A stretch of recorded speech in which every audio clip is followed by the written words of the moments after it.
Hello friend, ಇವತ್ತು ದೊಡ್ಡಬಳ್ಳಾಪುರದಲ್ಲಿ ಶೋಭಾಯಾತ್ರೆ ಇತ್ತು. ನಮ್ಮ ಮಕ್ಕಳೆಲ್ಲ ಹೋಗಿ ಅಲ್ಲೆಲ್ಲ ಖುಷಿಯಾಗಿ ಡ್ಯಾನ್ಸ್ ಆಡ್ಕೊಂಡು ಆರಾಮಾಗಿ ಎಂಜಾಯ್ ಮಾಡ್ತಾಯಿದ್ರು. ನಾನು ನಮ್ಮ ಯಜಮಾನ್ರಿಗೆ ನಾವು ಹೋಗ್ಬೇಕು ಬನ್ನಿರಿ ನೋಡೋಣ ಅಂತ ಇದ್ದೆ. ವರ್ಷ ವರ್ಷ ಕರ್ಕೊಂಡು ಹೋಗ್ತಾಯಿದ್ರು. ಯಾವಾಗೂ ನೋಡೋದನ್ನೇ ಏನು ನೋಡ್ತೀಯ ಅಂತಂದು ಇದು ಮಾಡಿದ್ರು. ನನಗೊಂಥರ ಖುಷಿ ನೋಡಬೇಕು, ಆ ಡಿ ಜೆ ಸೌಂಡ್ಗೆ ಡ್ಯಾನ್ಸ್ ಆಡಬೇಕು, ತುಂಬ ಖುಷಿ ಇರ್ತದೆ ಫ್ರೆಂಡ್. ಅದಕ್ಕೆ ನಮ್ಮ ಯಜಮಾನ್ರಿಗೆ ಹಿಂಸೆ ಮಾಡಿ ಕರ್ಕೊಂಡು ಹೋದೆ. ಅಲ್ಲಿ ಹೋದರೆ ಸ್ವಲ್ಪ ಲೇಟ್ ಆಗೋಯ್ತು. ಅದೆಲ್ಲ ಬರೋದ್ರೆ ಲೇಟ್ ಮಾಡೋದ್ರಿಂದ ನಮ್ಗೆ ಅಲ್ಲೆಲ್ಲ ಎಂಜಾಯ್ ಮಾಡೋಕ್ಕಾಗಲಿಲ್ಲ ಅಷ್ಟೊಂದಾಗಿ. ಬಂತು ಡಿ ಜೆ, ಆದರೆ ಜಾಸ್ತಿ ಹೊತ್ತು ಹತ್ತಲಿಲ್ಲ.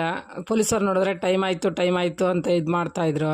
ನಾನು ಯಾರಾದರೂ ಜೊತೆ ಸಿಗ್ತಾರೋ ನಮ್ಮ ಫ್ರೆಂಡು ಅಂತೇಳಿ ನಾನು ಕಾಯ್ತಾ ಇದ್ದೆ. ನಾನು ಸ್ವಲ್ಪ ಒಂದೆರಡು ಸ್ಟೆಪ್ ಹಾಕೋಣ ಅಂತ ಹೇಳ್ಬಿಟ್ಟು. ಆಮೇಲೆ ನಮ್ಮ ಫ್ರೆಂಡ್ ಒಬ್ಬರು ಬಂದರು. ಅವ್ರ ಜೊತೆ ನಾನು ಖುಷಿಯಾಗಿ ಒಂದೆರಡು ಸ್ಟೆಪ್ ಹಾಕಿದೆ. ಆಮೇಲೆ ಎಲ್ಲ ದೇವ್ರುಗಳೆಲ್ಲ ಬಂದು ಆಮೇಲೆ ಮುಂದೆ ಹೋಗ್ತಾಯಿತ್ತು. ನಾನು ಇನ್ನೂ ಸ್ವಲ್ಪ ಮುಂದೆ ಹೋಗೋ ಅಂತ ಖುಷಿ ಇತ್ತು ನನಗೆ. ಆದರೆ ನಮ್ಮ ಯಜಮಾನರು ಟೈಮ್ ಆಯಿತು ಬಾ ಹೋಗೋಣ ಅಂತೇಳ್ಬಿಟ್ಟು ವಾಪಸ್ ಕರ್ಕೊಬಂದರು ಫ್ರೆಂಡ್. ಇಷ್ಟೇ ಇವತ್ತಿನ ಖುಷಿಯಾದ ಎಂಜಾಯ್ ಮೂಮೆಂಟ್ ನಿಮ್ಮ ಹತ್ರ ಶೇರ್ ಮಾಡಿದ್ದೀನಿ. ಒಂದು ಸತಿ ನೋಡು, ಆಲ್ಟೆ ಹೋಯ್ತು ಏನೋ ಗೊತ್ತಿಲ್ಲ.